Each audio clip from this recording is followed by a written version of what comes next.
Hello viewers, मैं सचिन मोदी एक बार फिर से आपका स्वागत करता हूं।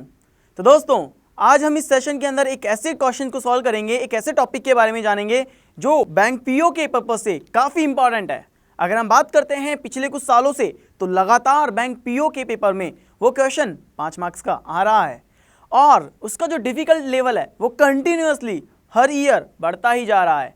तो लेट्स सी, आज हम बात कर रहे हैं मशीन इनपुट के बारे में। तो देखिए दोस्तों, आपके सामने एक इनपुट है और उसकी कुछ स्टेप्स गिवन हैं। पेपर में क्या होगा, इसी तरह से एक क्वेश्चन आएगा, एक इनपुट आपको गिवन होगा, उसकी कुछ स्टेप्स आपके पास गिवन होगी और नीचे लिखा हुआ आएगा कि 7 is the last step of the given input. अगर आपके पास सबसे पहली चीज यहां पे लिखा हुआ आ जाए कि this is the last step of the given input, it means ये जो क्वेश्चन आ रहा है ये क्वेश्चन आपके अरेंजमेंट से आ रहा है, क्योंकि अरेंजमेंट का एक क्लू होता है कि अरेंजमेंट के किसी भी क्वेश्चन को समझने के लिए उसके क्वेश्चन के लास्ट में हमेशा लिखा हुआ आएगा this is the last step. तो ये क्वेश्चन डेफिनेटली अरेंजमेंट से है।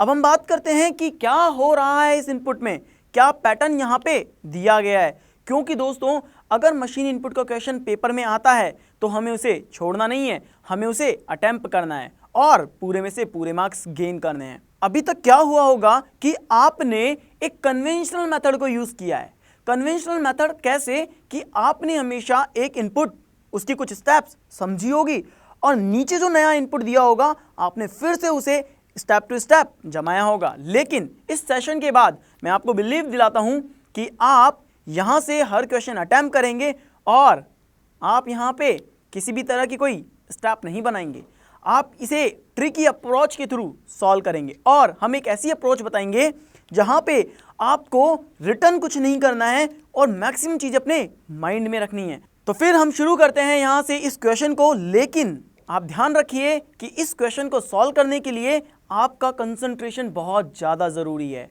आप अगर किसी इस वीडियो को देखने से पहले अगर आप कोई काम कर रहे हैं तो बेहतर होगा आप उस काम को छोड़ दीजिए और इस क्वेश्चन को समझिए, क्योंकि इसके बाद जो क्वेश्चन मैं आपके सामने रखूंगा उस क्वेश्चन को हम इस तरह से स्टेप टू स्टेप सॉल्व नहीं करेंगे।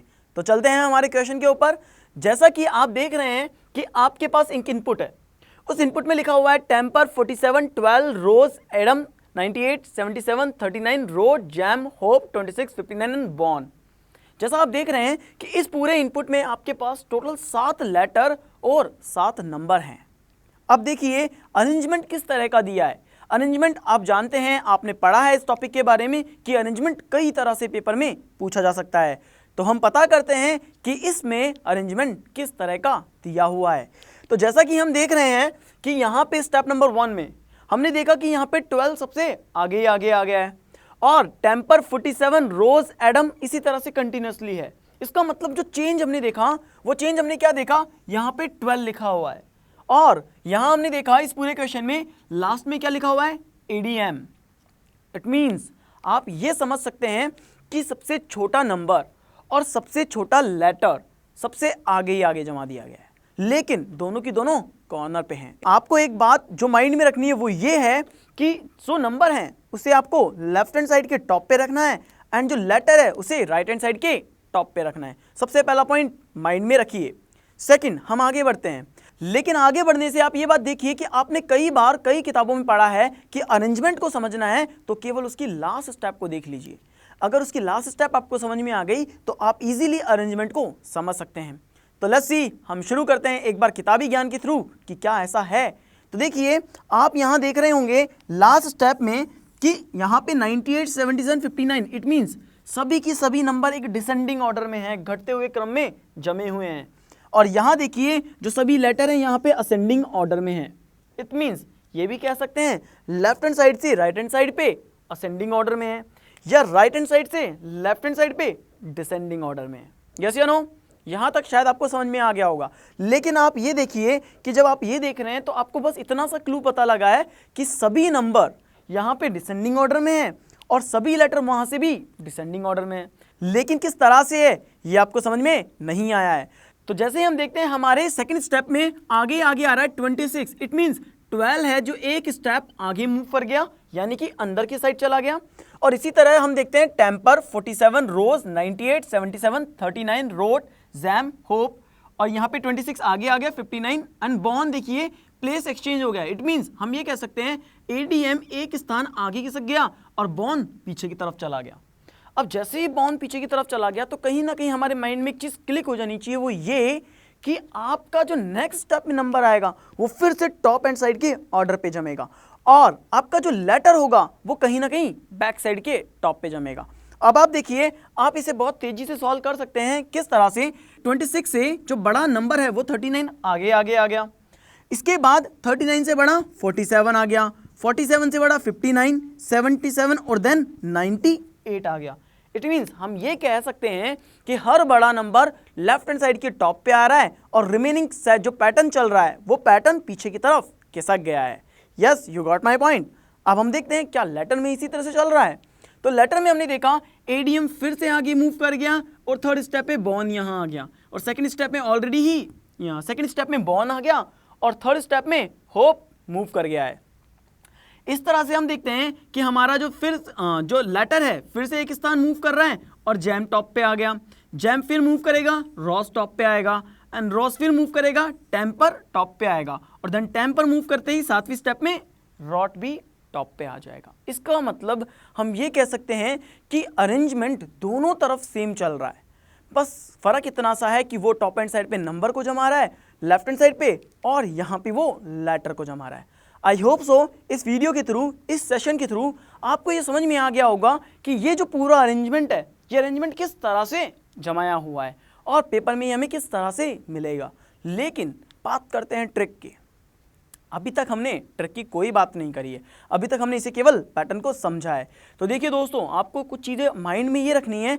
आपको सबसे पहले पैटर्न को समझना पड़ेगा, क्योंकि हर क्वेश्चन की कोई सेट ऑफ ट्रिक नहीं होती मशीन इनपुट के केस में। यानी कि अरेंजमेंट वेरियस मेथड के थ्रू आता है, कई सारे मेथड के वेरियस अरेंजमेंट यहाँ पे हो सकते हैं एक इनपुट को लेकर। तो आपको क्या करना है कि आपको पर्टिकुलर टाइप के जो क्वेश्चंस हैं उसके लिए कहीं ना कहीं अपने माइंड का सेटअप करना है और उस सेटअप के अकॉर्डिंग फिर आपको क्वेश्चंस को अटेम्प्ट करने हैं।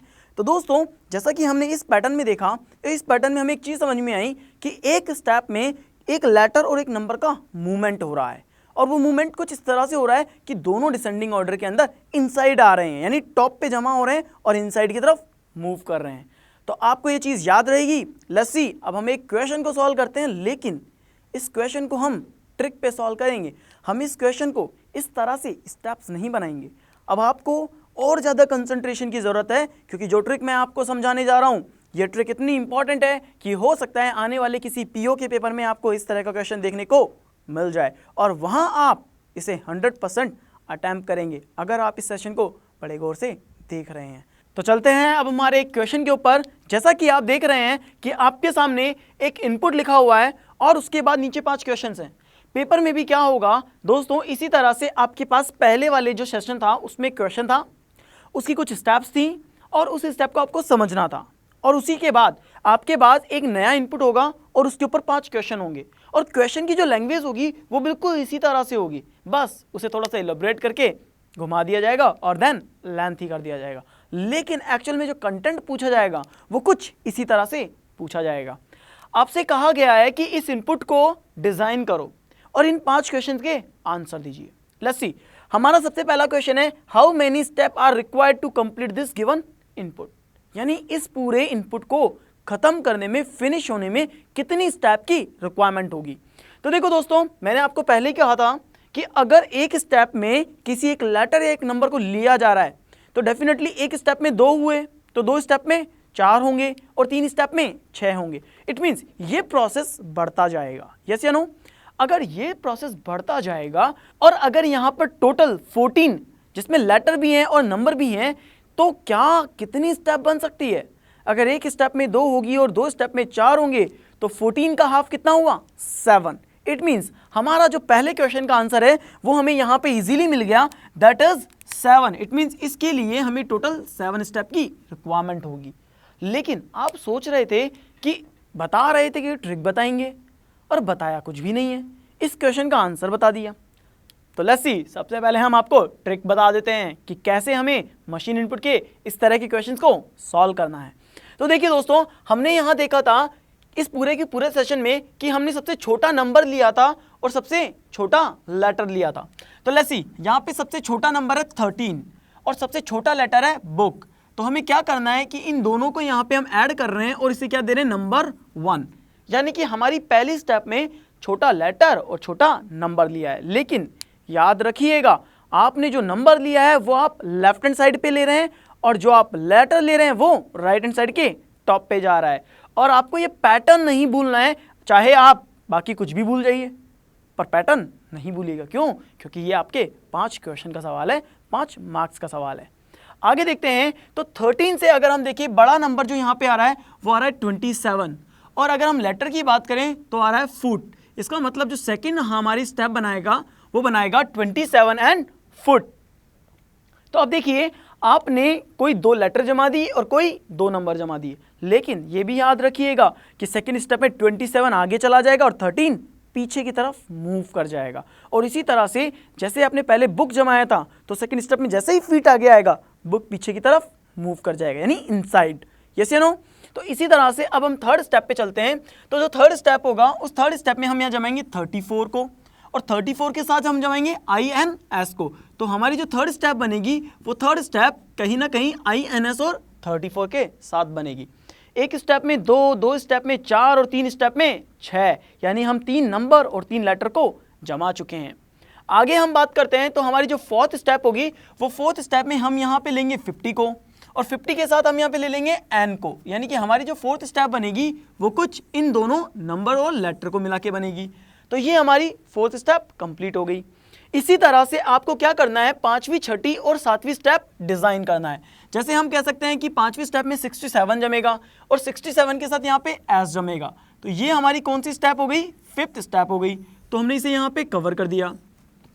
तो यहाँ पे जैसे ही हम देख रहे हैं 6ठी स्टेप, तो 6ठी स्टेप में हमारे पास 83 आएगा और 83 के साथ हम यहाँ पे क्या जमाएंगे, V को जमाएंगे। तो हमने यहाँ पे 83 को सर्कल किया और सर्कल करने के बाद हमने यहाँ पे 6 स्टेप में यहाँ पे लिखने के बाद V को सर्कल करने के बाद इसे अटैच कर दिया।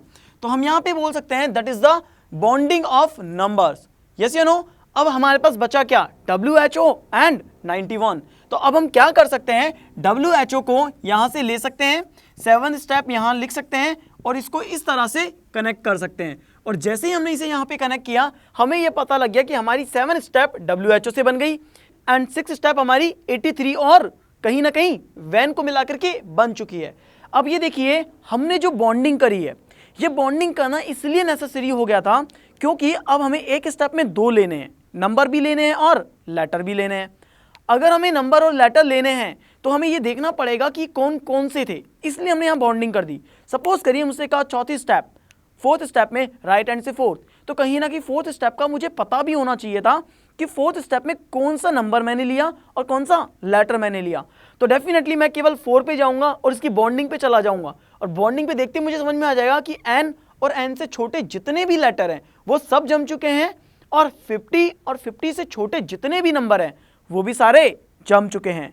अब देखिए, जैसा कि हमने पहले क्वेश्चन का आंसर तो दे दिया था, वो किस तरह से दिया कि हमसे क्वेश्चन ने कहा how many step are required to complete this given input. जैसा कि मैंने आपसे कहा था दोस्तों कि अगर हमारे पास टोटल 14 डिजिट हो जिसमें लेटर भी हो और नंबर भी हो, तो डेफिनेटली अगर एक स्टेप में 2 जम रहे हैं तो 7 स्टेप में 14 की 14 सारे जम जाएंगे। तो ये आपको ट्रिक याद रखनी है क्योंकि ये बहुत रेयर होगा कि एक साथ दोनों जम जाएं और अभी तक ऐसा कोई केस पूछा नहीं गया है। लेकिन आपको ये ध्यान भी रखना है जब आप इसकी बॉन्डिंग कर रहे हो तो आपके माइंड में वो प्रोसेस चलता रहना चाहिए क्योंकि तभी आप ये पहचान पाएंगे कि कोई नंबर या कोई लेटर जमा हुआ है।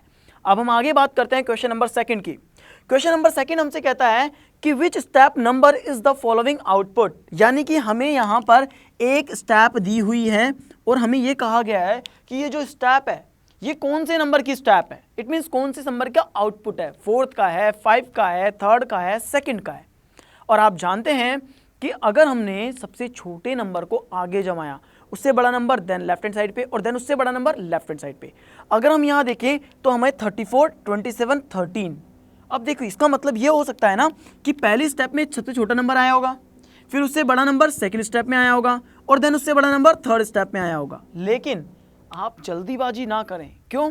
क्योंकि आपने देख लिया कि ये 3rd स्टेप में आ रहा है, लेकिन क्या 3rd स्टेप होगा? क्या केवल नंबर के थ्रू ही आप आंसर दे सकते हो?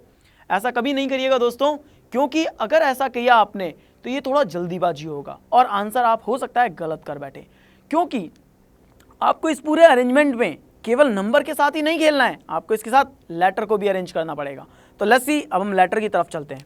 लेटर की तरफ हम चलते हैं तो हमें पता है कि अगर हम पहली स्टेप की बात करें तो पहली स्टेप में यहाँ पे जम रहा था बुक, सेकेंड स्टेप में यहाँ पे जो जम रहा था वो था एफ, और थर्ड स्टेप में जम रहा था INS। इसका मतलब INS को टॉप पे होना चाहिए, INS टॉप पे है, लेकिन सेकंड स्टेप में फुट को होना चाहिए था और पहले स्टेप में बुक होना चाहिए था। इसका मतलब यहाँ पे आप देख रहे होंगे तो आपको एक चेंज दिख रहा होगा, वो ये इस तरह से है कि ये जो बुक यहाँ पे लिखा हुआ है सेकंड नंबर पे, वो उसको यहाँ पे थर्ड नंबर पे आना चाहिए था जब मैं उसे राइट से काउंट करूंगा, क्योंकि जो पहली स्टेप में पहले नंबर पे होगा डेफिनेटली थर्ड स्टेप में थर्ड नंबर पे आएगा। इसका मतलब बुक को थर्ड नंबर पे आना था और बुक थर्ड पे नहीं है और यहाँ पे फुट लिखा हुआ है। इट मीन्स मैं ये कह सकता हूं कि हमारा जो आंसर होगा वो क्या होगा, there is no such step, इस तरह की कोई स्टेप नहीं बनेगी। तो यहाँ पे मैं कह सकता हूं there is no such step. तो आपके पास इस तरह का एक ऑप्शन पेपर में मिलेगा और जो आपको इस तरह का ऑप्शन मिलेगा वही आपका क्या होगा, एकदम करेक्ट आंसर होगा। नाउ अब हम चलते हैं हमारे थर्ड क्वेश्चन पे। थर्ड क्वेश्चन कहता है in step number 4 which number या letter is the fifth from the left hand. इसका मतलब आपसे ये पूछा गया है दोस्तों कि स्टेप नंबर 4 में लेफ्ट हैंड साइड से 5वें नंबर पे कौन सा नंबर या लेटर होगा। अब केवल अपने दिमाग में रिकॉल करो कि लेफ्ट हैंड साइड की बात की जा रही है। कहां से बात की जा रही है, लेफ्ट हैंड साइड से। इसका मतलब आपके टॉप हैंड साइड से। जब आप पहली स्टेप में पहले नंबर को उठाओगे तो दूसरी स्टेप में दूसरा, तीसरी स्टेप में तीसरा और चौथी स्टेप में चौथा। अपने ट्रिक पे आओ। चौथी स्टेप का मतलब है नॉप और 50, यानी कि 50 से छोटे सभी नंबर इस तरफ जम चुके हैं, यानी डिसेंडिंग ऑर्डर में। 50 आ गया, 34 आ गया, उसके बाद कहीं ना कहीं हमने क्या लिया था, 27 लिया था और देन 13 लिया था। इसका मतलब 54th स्टेप पे था। और जैसे ही फोर्थ स्टेप कंप्लीट होती है तो ये जो स्टेप, ये जो नंबर हैं, ये कहीं ना कहीं अंदर की तरफ मूव कर रहे हैं। यस या नो? जब हमने पहले 13 जमाया, 13 जमाने के बाद हमने 27 जमाया, देन 34 जमाया, देन 50 जमाया, तो ये नंबर कहीं ना कहीं आगे की तरफ मूव कर रहे हैं, इनसाइड मूव कर रहे हैं। तो एक बात बताओ, दिमाग में क्लियर हुआ कि अगर स्टेप नंबर 4 की हम बात कर रहे हैं तो स्टेप नंबर 4 में आपके पास जो लेफ्ट हैंड है, लेफ्ट हैंड से फिफ्थ की हम बात करेंगे, तो क्या फिफ्थ में यही हमारा आंसर नहीं होना चाहिए? आप सोच रहे हैं यस ऐसा होना चाहिए। इसका मतलब क्या अब हमने स्टेप बनाई? नहीं बनाई।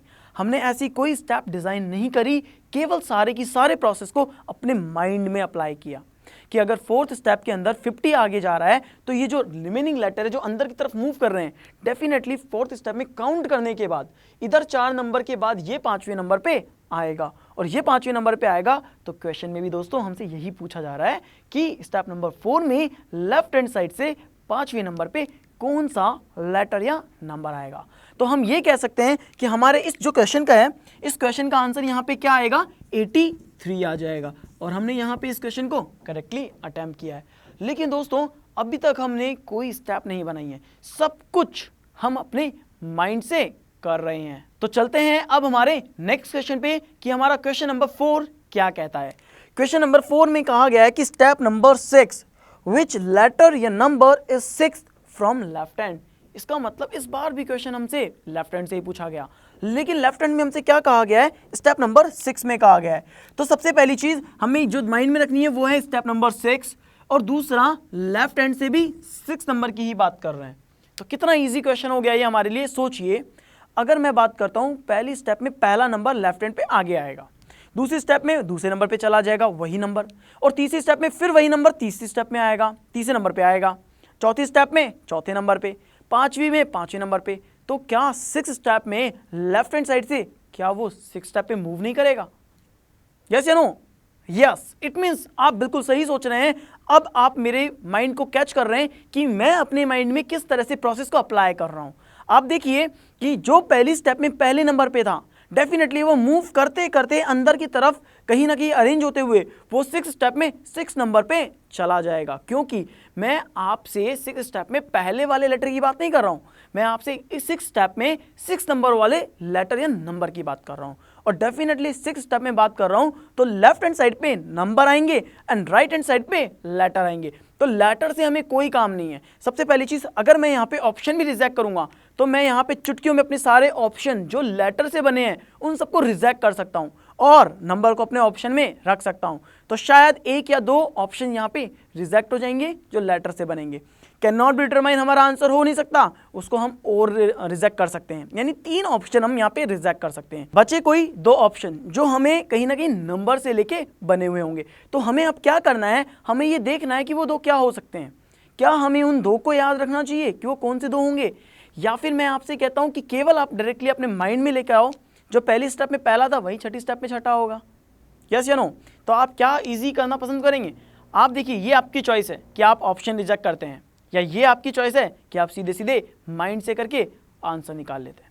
तो हम यहाँ देखते हैं इस पूरे अरेंजमेंट के अंदर जो पहली स्टेप में पहले नंबर पे जमा था वो कहीं ना कहीं हमारे लिए 13 था।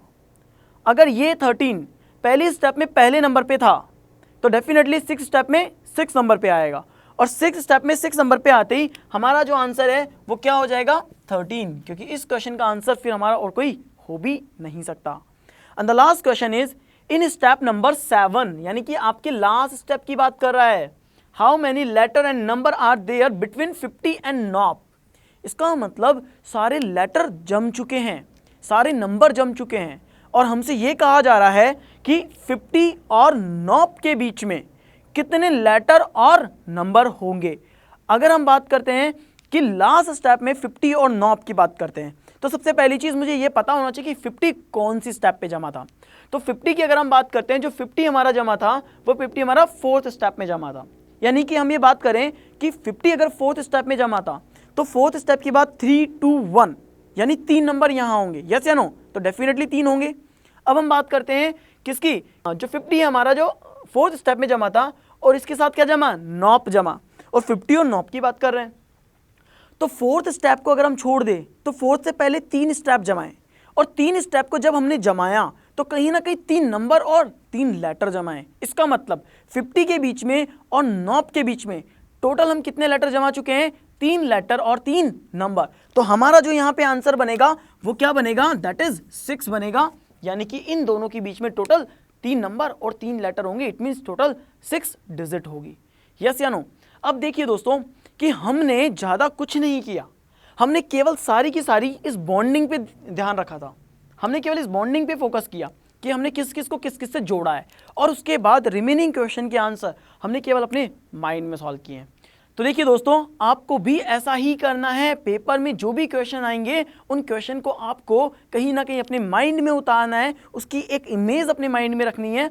अगर आप ये करने में सक्सेसफुल हो गए तो आपके पास किसी भी तरह का अरेंजमेंट, किसी भी तरह का शिफ्टिंग या किसी भी तरह का मशीन इनपुट का क्वेश्चन जिसे आप बदल रहे हैं, आप उसे ईजिली चेंज कर सकते हैं और उसका आंसर निकाल सकते हैं। बस आपको ये करना पड़ेगा कि आपको उसकी इमेज अपने माइंड में रखनी होगी, और उसके लिए आपको काफ़ी कंसंट्रेशन की ज़रूरत होगी और बहुत अधिक प्रैक्टिस की ज़रूरत होगी।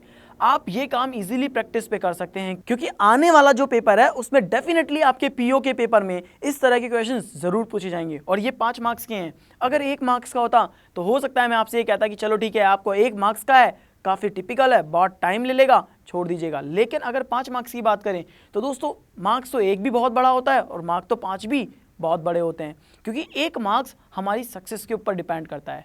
क्योंकि 1 मार्क्स आपके रिजल्ट को बदल सकता है, हो सकता है वो रिजल्ट फेल वाला पास में कन्वर्ट हो जाए।